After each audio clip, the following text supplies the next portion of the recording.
एथ पे कमीशन पर केंद्र सरकार की चुप्पी देख कर्मचारियों ने उठाया बड़ा कदम। जानिए क्या है मामला। केंद्र और राज्यों में पुरानी पेंशन के मुद्दे पर गहरा विवाद है और इसके अलावा 8 वेतन आयोग के गठन से जुड़े लगभग 20 लाख कर्मचारी और पेंशनभोगी नाराज हैं। इस संदर्भ में यहां जानते हैं कि कर्मचारियों की कार्य योजना क्या है।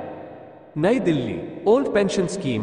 केंद्र और राज्यों में पुरानी पेंशन के मुद्दे पर गहरा विवाद है और इसके अलावा 8 वेतन आयोग के गठन से जुड़े लगभग 20 लाख कर्मचारी और पेंशनभोगी नाराज हैं।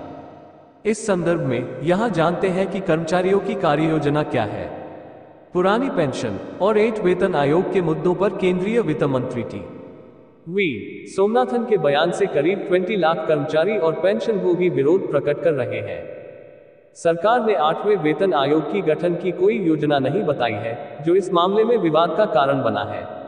8वें वेतन आयोग की सिफारिशें 2026 से लागू करने का प्रस्ताव है, जो केंद्रीय कर्मचारियों, सैन्य कर्मियों और राज्य तंत्र को स्पष्ट नहीं लगता है। इसके बावजूद सरकार के फैसले के विरोध में कर्मचारी संगठनों ने आंदोलन की घोषणा की है। केंद्र और राज्य सरकार के हजारों कर्मचारी सड़कों पर उतर सकते हैं। 28 से 30 दिसंबर को कोलकाता में होने वाली फेडरेशन की राष्ट्रीय परिषद में अन्य संगठनों के साथ मिलकर देशव्यापी आंदोलन की घोषणा की जाएगी। केंद्र सरकार के एनपीएस में कोई भी संशोधन कर्मचारियों को मंजूर नहीं है, जो कर्मचारियों को नाराजगी में और अधिक उत्साहित कर रहा है। 8 वेतन आयोग को लेकर दिल्ली में कर्मचारी और पेंशनर्स का आंदोलन चल रहा है। एक महीने में लगातार दूसरी बार सरकारी कर्मचारी मांग कर रहे हैं कि सरकार को अगले वेतन आयोग पर स्थिति साफ करनी चाहिए। अगर सरकार इस पर मूड बनाती है तो केंद्रीय कर्मचारियों की न्यूनतम सैलरी में बड़ा इजाफा हो सकता है।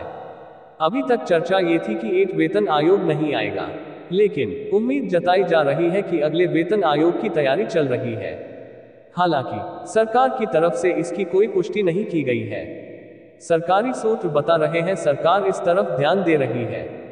सैलरी में आएगा जोरदार उछाल। 8 पे कमीशन माने तो सरकारी कर्मचारियों की सैलरी आम चुनाव होने हैं। नए साल में मिलेगी 8वें वेतन आयोग के लिए सौगात। 8 पे कमीशन पर केंद्र सरकार लगातार सरकारी कर्मचारियों, गवर्नमेंट एम्प्लॉयज जल्दबाजी की घोषणाएं कर रही है। वेतन आयोग का गठन दीपावली के अवसर पर भी केंद्र सरकार ने वेतन आयोग के महंगाई कमीशन के लागू होने पर बढ़ाने को लेकर ऐलान किया मिल सकता है, जिसके बाद कर्मचारियों का माने तो सरकार इस पक्ष में है कि पे कमीशन के लिए किसी पैनल का गठन करने की आवश्यकता नहीं। इसके अलावा दीपावली पर कर्मचारियों को दिवाली बोनस भी दिया गया था। इस तरह कुल मिलाकर कर्मचारियों की सैलरी में काफी इजाफा है, इंक्रीज इन सैलरी देखने को मिला था।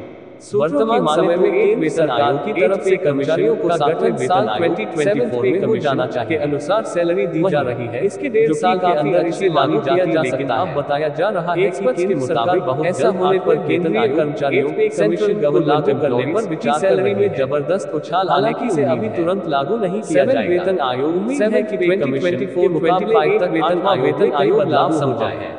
अगर यह लागू होता है तो इसके बाद कर्मचारियों की सैलरी बदलाव हो सकते हैं। सैलरी ऑफ एम्प्लॉइज काफी तेजी से सरकार 10 साल में एक बार वेतन आयोग का कर्मचारी लगातार केंद्र सरकार को पत्रों के माध्यम से 8 वेतन आयोग को लागू करने की वेतन आयोग में कर्मचारियों की लॉटरी लगने बाद हो सकता है कि सरकार इन विषयों पर विचार करे तो कर्मचारियों की सैलरी में सबसे बड़ा उछाल आने की उम्मीद। पे कमीशन को लागू कर्मचारियों का फिटमेंट फैक्टर बढ़कर सरकारी कर्मचारियों की सैलरी में 3 गुना तक वृद्धि देखने को मिल सकती है। कर्मचारियों की बेसिक सैलरी फैक्टर की वजह से देखने को मिल रहा है। 44 फिलहाल 4.57 का है, लेकिन 8 वेतन आयोग लगते हैं कि कर्मचारियों के लिए होने की उम्मीद जो कर्मचारियों को खुश कर सकती है। मान लीजिए कि